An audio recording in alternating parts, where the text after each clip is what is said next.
रसीला films present DJ रसीला नया गा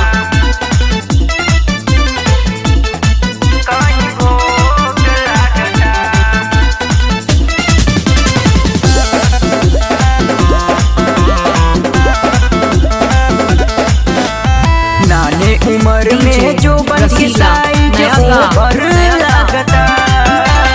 नाने उम्र में जो बन के साइज ओवर लगता कि हम के जनाता जवनिया के करा कहीं भोग लगता कि हम के जनाता जवनिया के करा कहीं भोग लगता।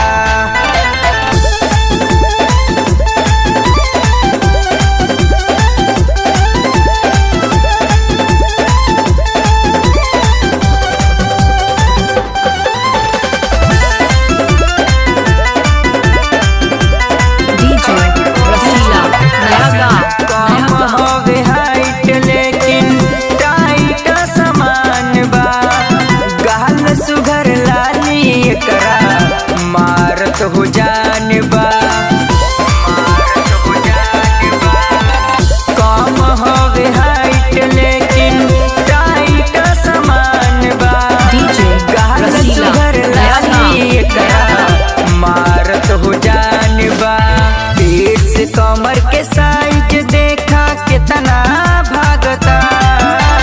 पेट से कमर के साइज देखा कितना भागता कि हम के जनाता जवनिया के करा कहीं भोग लगता कि हम के जनाता जवनिया के करा कहीं भोग लगता।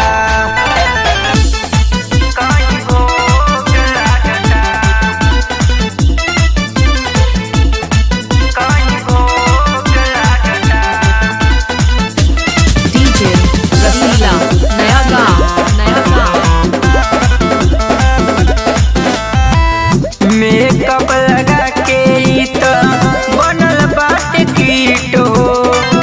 टी शर्ट जीन्स में तो लागत बाटे स्वीट हो। मेकअप लगा के तो बनल बाटे कीट हो। टी शर्ट जीन्स में तो लागत बाटे स्वीट हो। हल चलो प्रकाश के लाइन मारता। हल चलो प्रकाश के लाइन मारता कि हम के जनाता जवनिया के करा कहीं भोग लगता कि हम के जना